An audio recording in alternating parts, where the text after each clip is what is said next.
Okay, so you're reading this book, What Color is Your Parachute? And you're going to be on page 24 where it says 10 ways to stay resilient. It has blue text at the top. All right, I saw a bumper sticker the other day that said, "Don't believe everything you think." What a wonderful reminder that our thoughts aren't always our friends.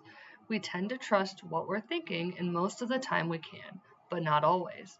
We often have an oversharer in our head that would like to remind us of every mistake we have made or when we're less than perfect, or why we won't be perfect in the future. Just because you think something doesn't make it true. So when your thoughts are working against you, remember they are just thoughts. You can change them, you can focus on more positive thoughts instead. The more you know about how you are thinking, the more you can challenge negative thoughts that are holding you back and shift your focus to more positive thoughts that will propel you forward. You will develop what psychologists call resilience, the ability to cope with discouraging situations and challenges in our lives. By taking on the challenges of a job search, you are demonstrating your resiliency and ability to cope with challenges. Take the real-life example of a technical editor who was laid off a year into COVID-19 lockdown over Zoom, no less. He and his wife were divorcing, his mother was battling cancer, and if that wasn't enough, his therapist decided to take an early retirement. Seeking to make a lateral move into programming, he enrolled in coding boot camp. After over 100 applications and some seemingly promising interviews, he had no job offers, no money, and no positivity. Following the advice in this book, he reached out to his coding school's job center and asked some friends in the tech industry for advice.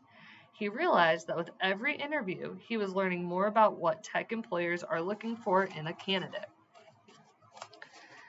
By overcoming his reluctance to ask for help, he gained the additional insights and networking connections that led to a job in his new field. Changing your mindset can be a game changer. Here are 10 ways to do just that. Look at the following pages not as a linear process to work through from 1 to 10, but as a set of approaches to try. Try one that seems to fit for now and revisit the list frequently. Number 1, take care of your body and mind by getting adequate sleep. Do this even if it means taking naps during the day if you're sleeping badly at night. We tend to feel depressed if we are short on our sleep or our body is otherwise run down. The world never looks bright or happy to us when we are very short on sleep, and the world never looks bright or happy to us when we are feeling depressed. It is easy to confuse these two feeling states. Over the years, I have seen many job hunters who thought they were depressed over their situation, only to later discover they were depressed just because they were so tired. Or a bit of both. Anyway, sleep or nap, we often turn into happier, more upbeat people just by catching up on our sleep. Number 2, keep yourself physically fit and healthy. It's common for job hunters to feel that any time taken away from their search is time wasted, even if it's for exercise or a meal. But spending hours at the computer eating junk food day after day takes a heavy toll on your health, thus your outlook on life. The same Pew Research study quoted earlier in this chapter also found that 70% of unemployed adults say they're more stressed out than ever, with 56% saying they have experienced more emotional or mental health issues such as anxiety or depression. Getting outdoors for even a quick break can help lift your mood, and investing in staying healthy is equally important. See the doctor as needed, eat good food, stay hydrated, and consider cutting back or eliminating sugar from your diet. Treat yourself kindly. For many years, job search research focused on the importance of self-esteem and confidence, also called self-efficacy, as the key factors in successful search.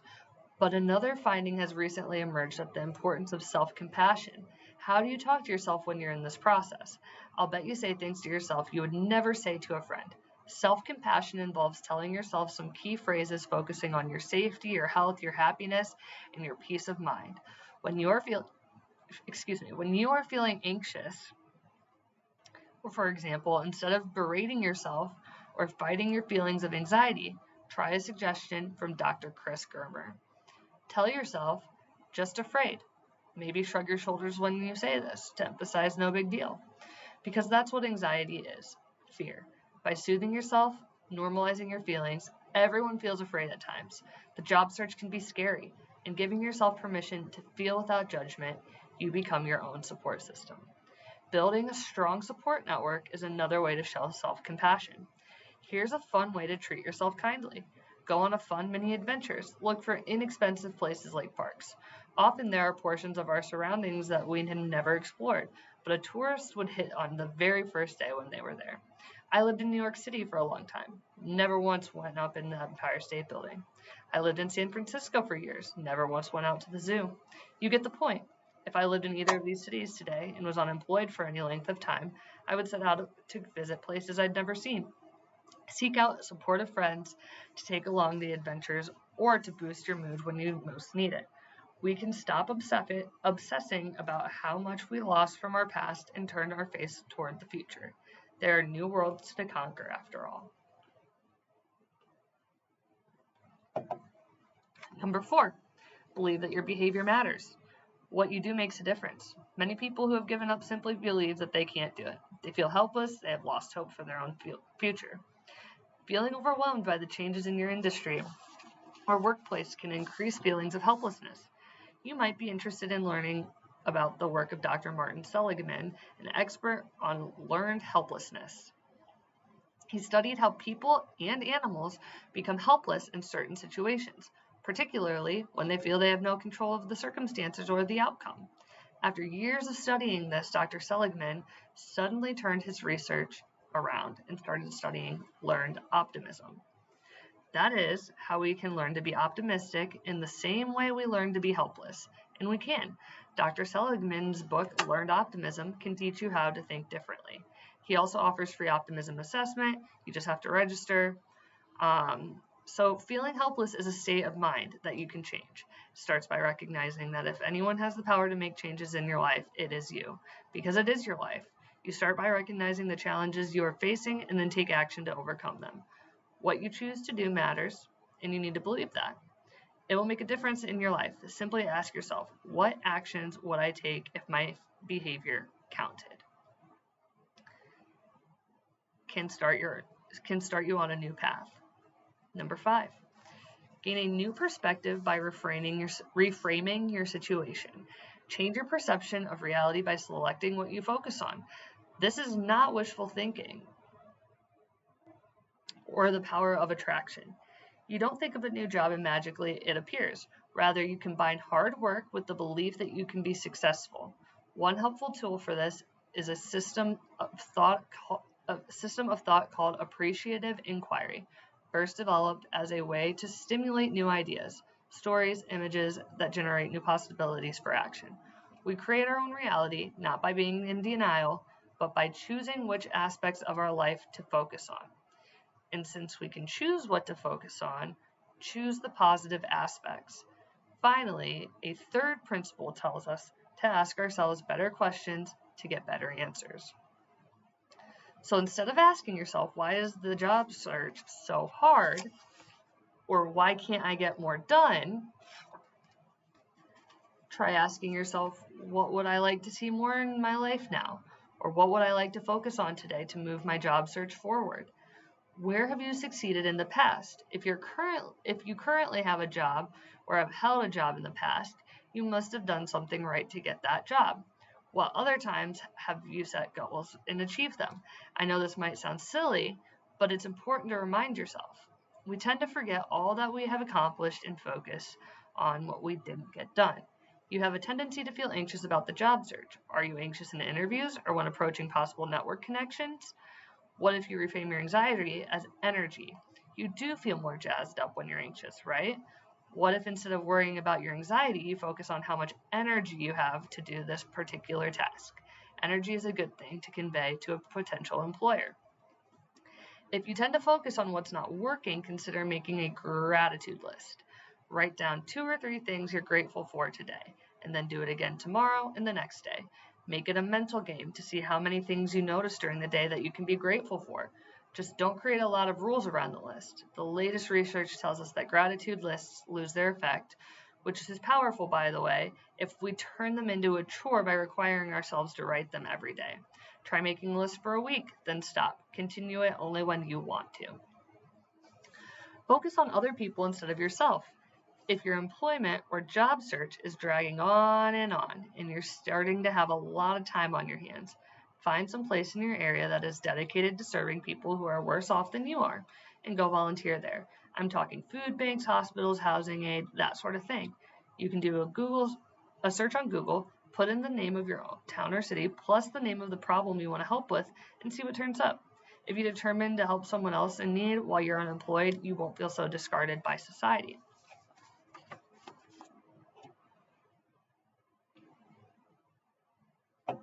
Number 6, let your mind wander and envision a new future. Another principle of appreciative inquiry, let me start over. Number 6, let your mind wander and envision a new future. Another principle of appreciative inquiry is that images inspire action. When we envision a positive future, we are more likely to move toward it. Take some time to meditate and think about what an ideal future would look like to you. Focus on the opportunity you have to advance your career, to find a new career path, to learn something about yourself, to make your vision clear. Try making a list. In several of her books, author Julia Cameron recommends that you create a list of 25 things you like, then uses her list to help her make decisions about her life. If you are picturing gloom and doom in your future, keep in mind you are not a fortune teller. In complex situations such as job seeking, it is hard to predict future outcomes. You might meet someone tomorrow who will lead you to your next job, so focus on positive possibilities and what might happen, and then work and do everything in your power to make that positive dream real. Consider making a vision board or put up pictures of success you're seeking. Clip pictures from magazines on the internet and visually express what you're hoping to achieve. Find words or quotes that empower you. There's nothing magical here. Making a vision board isn't going to magically produce the job. But what it will do, if you look at it every day, is remind yourself of what's meaningful and important to you. You can then decide what steps you will take that day to bring yourself closer to your goal. Number 7, harness the power of goal setting. One way to focus on a positive reality and future is to set meaningful goals. Think steps you could take, even baby steps that would improve your situation. You can set some goals that are relatively easy to accomplish. Be sure to write them down and then cross them off as you complete them. There's no feeling like the satisfaction of crossing items off your to-do list, wouldn't you agree? I like to give myself a little edge in the process by jotting down a task I just completed before I started writing my list. Then I can cross that off right away. Just knowing that I have already done something toward my goal for the day gives me a boost. I like to look at the other tasks yet to be accomplished. If you're setting goals for your job search, maybe write purchase copy of what color is your parachute. You've already done that, so you can cross it off. Maybe even set a goal of start reading what color is your parachute. Guess what? Cross that off too. Don't you feel better already? This may sound silly, but it's based in research, so give it a try. One goal to set is to complete the flower exercise in this book. You guys don't need to do this. I'm going to skip this paragraph because you don't need to do this. Focus on the units of your search, not the whole task at once. That's why books have chapters. You don't have to read and do everything in one sitting. You can set smaller goals of a chapter at a time, even an exercise at a time. Be reasonable with your to-do list. Some experts even suggest a to-don't list, items you hope to do soon, but that just aren't reasonable to do today. This can help with feeling overwhelmed when you look at your list. Keep it focused on 1 or 2 or 3 things you can do today, not all the things you need to do eventually. Avoid procrastination is number 8. If you find yourself procrastinating, here's a great word to learn: resistance. Resistance is at the heart of our procrastination.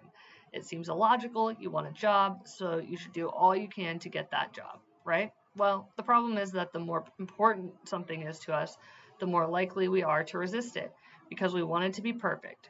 We're afraid we will fail. We're afraid of rejection, so we resist. Writers can champion resistors. There's nothing worse than that blank page or computer screen. For example, in Do the Work, former Marine and best-selling author Steven Pressfield draws on his own struggles with resistance, which has plagued him for much of his writing life. He has excellent suggestions for getting past it, including his central concept of turning pro as a way to overcome our natural resistance and develop a more successful mindset. He compares a pro to an amateur. Professionals will take themselves and their work seriously. Amateurs won't. Professionals will take themselves, or sorry, professionals will do the work that is needed to get the job done well, and amateurs won't.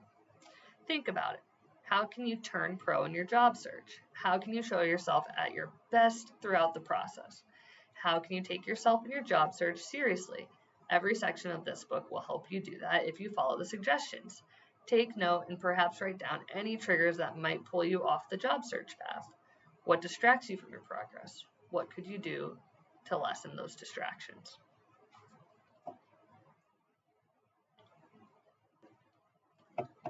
Number 9, expand your mental horizons and learn something new.